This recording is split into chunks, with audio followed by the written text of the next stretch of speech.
కర్నూలు జిల్లా ఎమ్మిగనూరు పట్టణంలోని MG petrol బంకులో పనిచేస్తున్న 32 ఏళ్ల రాజు గత నెల బంకులోనే పనిచేస్తూ బ్రెయిన్ స్ట్రోక్ వచ్చి ఒక్కసారి కుప్పగొలిపోయాడు. హుటాహుటిన కర్నూలు ఆసుపత్రికి తరలించగా అక్కడ చికిత్స పొందుతూ తెల్లవారుజామున మృతి చెందాడు. అయితే రాజు 15 రోజులుగా ఆసుపత్రిలో చికిత్స పొందుతున్న పెట్రోల్ బంకు యాజమాన్యం కనీసం పలకరించకపోవడంపై రాజు కుటుంబ సభ్యులు ఆవేదన వ్యక్తం చేశారు. 16 సంవత్సరాలుగా రాజు పెట్రోల్ బంకులో పనిచేస్తూ కనీసం ఈఎఫ్, పిఎఫ్లు కూడా ఇవ్వడం లేదు అన్నారు. ఇక పెట్రోల్ బంక్ యాజమాన్యం పెడుతున్న టార్చర్ తట్టుకోలేక మానసిక ఒత్తిడికి గురయ్యాడు అని కుటుంబ సభ్యులు ఆరోపించారు. రాజు కుటుంబాన్ని పెట్రోల్ బంక్ యాజమాన్యం ఆదుకోవాలని మృతదేహంతో పెట్రోల్ బంక్ ముందు కుటుంబ సభ్యులు ఆందోళన చేపట్టారు.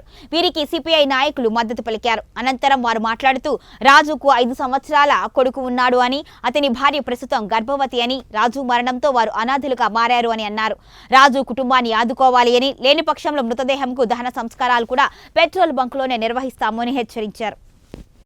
విమర్శించడానికి కానీ రాజును చూడడానికి కూడా పోలేదు.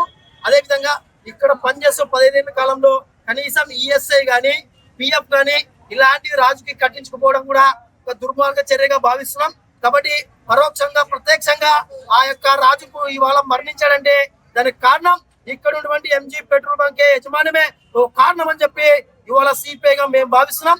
ఏదైతేనేమి ఇవాళ చాలా చిన్న వయసులో ఇక్కడ పనిచేస్తూ ప్రమాదశాతంగా మరణించడం జరిగినటువంటి రాజు కుటుంబాన్ని ఆదుకోవాలి. ఇప్పటికే